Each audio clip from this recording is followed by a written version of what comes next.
just to create an impression that Rigathi Gachagua is doing business. I want the people of Kenya to know that Rigathi Gachagua was a businessman before he became a politician. And he had a life, and that life is part of his history. So getting companies that were associated with him 15 years ago, 13 years ago, 10 years ago, and publishing them, it's just being mischievous.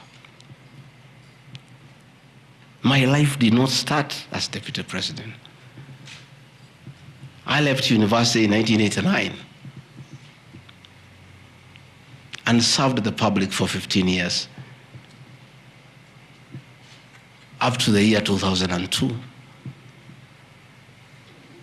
I left for the private sector for another 15 years. In those 15 years, I was a very astute businessman. And luckily for me, maybe of you who are not that lucky, it was during the Kibaki era when things were working.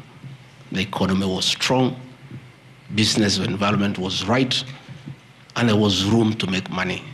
And I made money that time. Those are old companies, and they are not trading.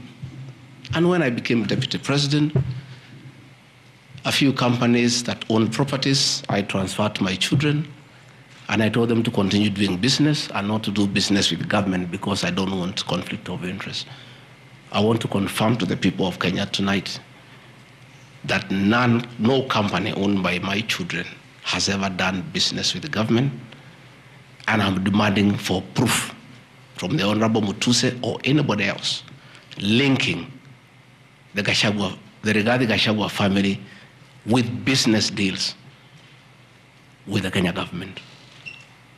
I agreed with my children that they do business with the private sector, do farming, and run the family business that I bequeathed them. These companies are all listed. And just for clarity, because I don't think they are worth a reply, because there's nothing about them. Rigathi Gachagua Foundation. As a member of parliament, I was educating orphans, I was educating children of single mothers, I was educating children of PWDs. And the education needed to continue, and I don't have the benefit of CDF money. So I started a foundation, the Rigathi Gachagua Foundation, to continue doing the work of charity. I have seen my foundation here. The Honorable Mutuse has not said what crime the Deputy President has done by having a foundation that is non-profit making. I, however, considered that I'm elected by the people of Kenya directly. On 9th of August 2022, Kenyans woke up early to go and vote in their president and deputy president.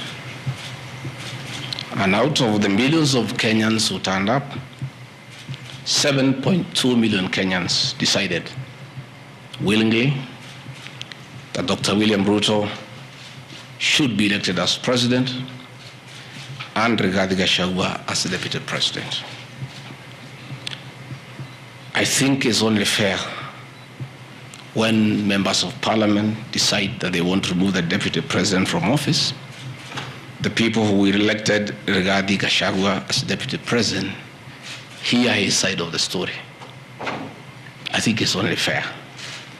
And I thought it's also respectful to the voters to have the first opportunity to hear from me before the honorable members, because they are the ones who elected me to office.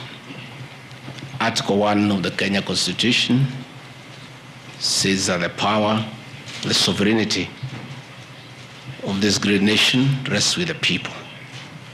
And Parliament, that is the National Assembly and the Senate, enjoy delegated authority from the people.